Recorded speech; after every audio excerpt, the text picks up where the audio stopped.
Hello, my name is Kyle and welcome to the channel. In this video, I'm going to talk to you about this whole deal going down with Trump and DeSantis and also the midterms and what we can do about it.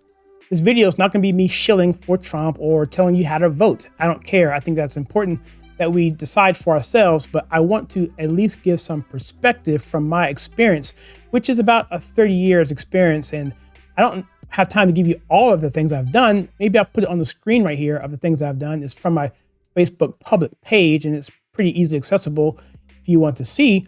But just to give you some idea of the breadth of what I've been through and in leadership position, especially over like the young Republicans and things of that nature, and being a representative for the national committee man for my state at the National Convention for the young Republicans as well.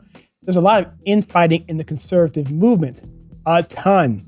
And every primary season, we see this over and over and over again. I like candidate A, I like candidate B, and it becomes divisive. And the difference between conservatives and Republicans is that Republicans, pretty much we hold grudges. Whereas liberals, they'll say, okay, we take Hillary, we'll take Obama. In that highly contested primary that they had, the people in Hillary's camp said they would never vote for Obama. But then when the general election came around, they voted for Obama. See, liberals can get together and fight, but then come together because they hate Republicans more than we hate them. It's just how it is. And typically conservatives are ideologues, meaning that we hold fast on our ideas and our ideas of what conservatism is and how America should be run. And we're hard and fast, and we won't deviate from that at all, which makes it very difficult for us to have a coalition. Well, one thing Trump was able to do was he's able to break into that and have it an America first agenda, meaning that if you're a conservative and if you love America and you think about America principles first, then we can coalesce around that agenda. Doesn't matter what color you are, or what race you are, or what your anything is, as long as you love America, come on board.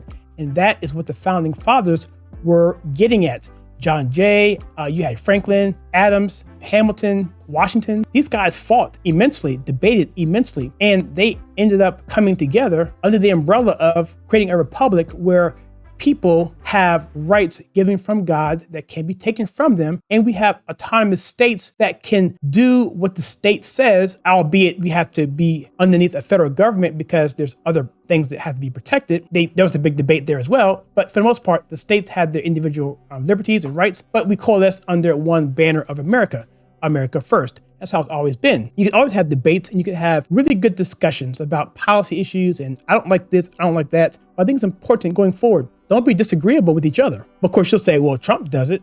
He goes after people. And I'll remind them, look, okay, fine. I'm not sure exactly what was in Trump's head going after DeSantis like that because it's too early right now. Now, I do know that when he went after McCain back in the day, it kind of came out pretty much later that he was pretty much onto something. And that when he does stuff like that, we say, why would he do that? Tends to find out about a week later, a month later, a year later, 4 years later, things tend to come into focus because he's ahead of the curve in terms of all that. He just tends to know these things. And so I give him the benefit of the doubt on many, many things. But I'm gonna put some things on the screen here that he truthed out on his page so that you can kind of see what's going on there. Something else is going on there behind the scenes, and you decide for yourself. But the point I want to make here is that the Republican establishment, people like Mitch McConnell, people like Kevin McCarthy, people like Ronald McDaniel, people like Mitt Romney, people like the Bushes, the Cheneys, all these people are embedded with each other. These are people that we can call establishment Republicans.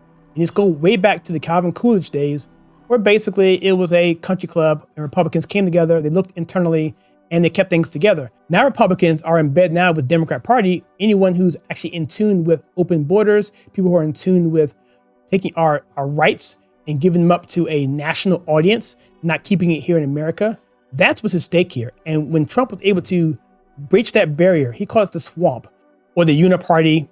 It doesn't matter. They're all the same because even Democrats are in line with the Republican Party on that line. As long as you don't care about borders, as long as you don't care about, citizens' rights, as long as you want to acquiesce all of our liberties to the world community, the global government, or whatever you want to call it, the UN, however you want to call it, whatever you want to call it, then that will be an establishment. Endless wars, interventions everywhere, all this kind of stuff. all the stuff that Tom McDonald talks about in his rap songs, that's what he's talking about. And so, but the America First movement, the MAGA movement, Trumpism is something different. It goes back to the core foundations of the foundation of this country. You have to understand that. That is what Trumpism is. And that's why the umbrella can be broad, because people are Americans. And if you embrace that, all of a sudden you are part of the umbrella. Whereas liberals, they have their open umbrella that we can do whatever we want, think what we want. But as long as we hate Republicans, we can be under that same tent. That's what keeps them together. What keeps MAGA together is the love for the country. What keeps conservatives together is absolutely nothing, because we are ideologues. We believe a certain way. We're not going to deviate from it. We're very matter of fact, and we'll go off and do other things, and we're very fragmented.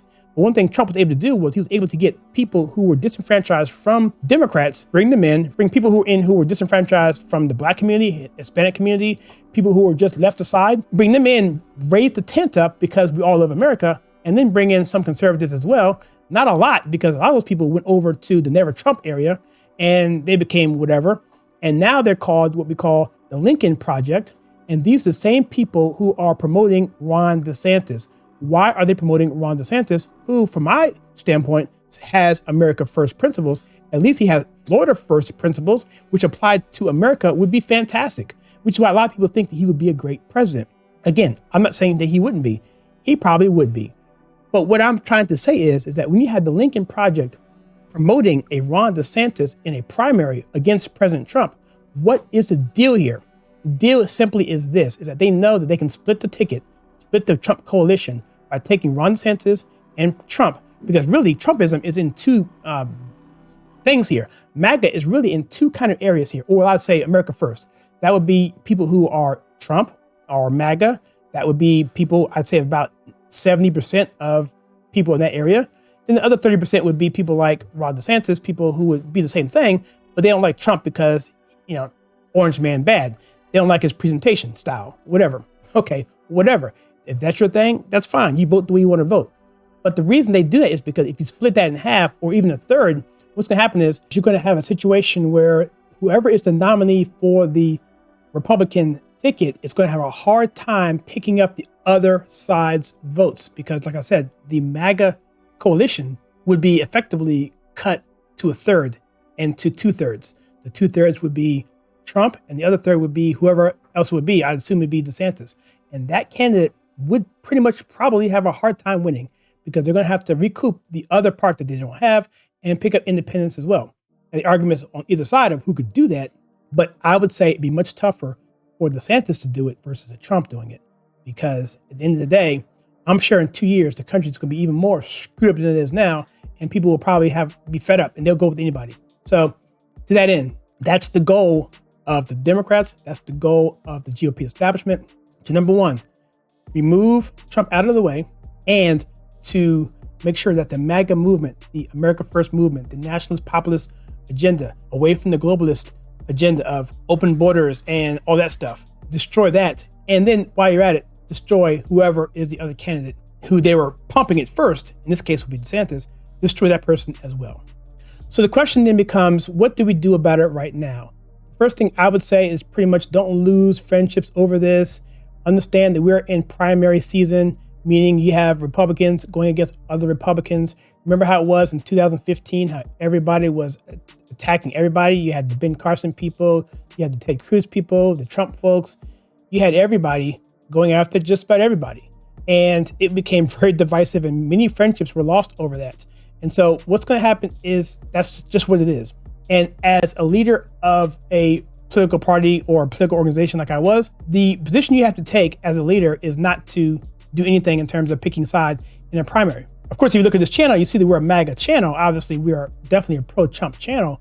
But, like I said before, vote whom you want to vote for the reasons you want to vote for them. But understand, what are the reasons why you're voting for whomever? Just understand why and what's at stake. Because some people just don't like the pettiness, some people don't like this. But at the same time, I don't like being manipulated by outside forces and then going off on a false narrative and then acting differently. So that's why this video was here, let everyone know what the deal is. And I would pretty much say, for now, just chill, relax, watch what's going to happen, watch what information comes out, and just see. And you'll notice that. But if you look at the midterms, what Trump was able to do in the midterms was pretty phenomenal. He was able to bring on at least 219 non-rhino conservative candidates who were elected out of around 235. Pretty good record, right? We still know what's going to happen in Nevada right now. We know that we have the governorship in Nevada. Laxart is in a fight, but Kari Lake still looks very good if you look at the ballots that have not been counted yet. So this isn't done yet. There's still lots of races out there.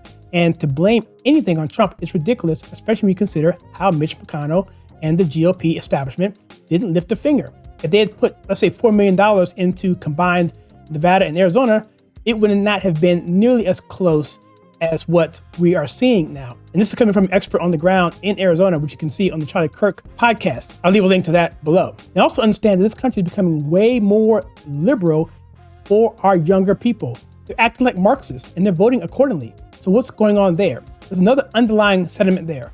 Also, we have to look at the Dobbs-Jackson case as well, which the left used to activate these younger voters on TikTok and other platforms to go after and be active to come after against the Republican Party. Also, you have to remember that Biden was trying to buy votes with his college reimbursement program. And so the Republicans just didn't have a good message on abortion. They need to have a national message on abortion, and they need to have an answer to these leftist opinions that happen and put the money where it needs to go, especially when it comes to outreach for younger people and also for Hispanics and Latinos when it comes out to areas like Nevada, New Mexico, and Arizona. And so none of these reasons are Trump's fault at all. In fact, he did more for the cause than anything. And that's the false narrative that they want to spin because they want to split that divide amongst us. And there you have it. Now, of course, you may say, hey, I don't like the way Trump tweeted. I don't like what he said, all that stuff.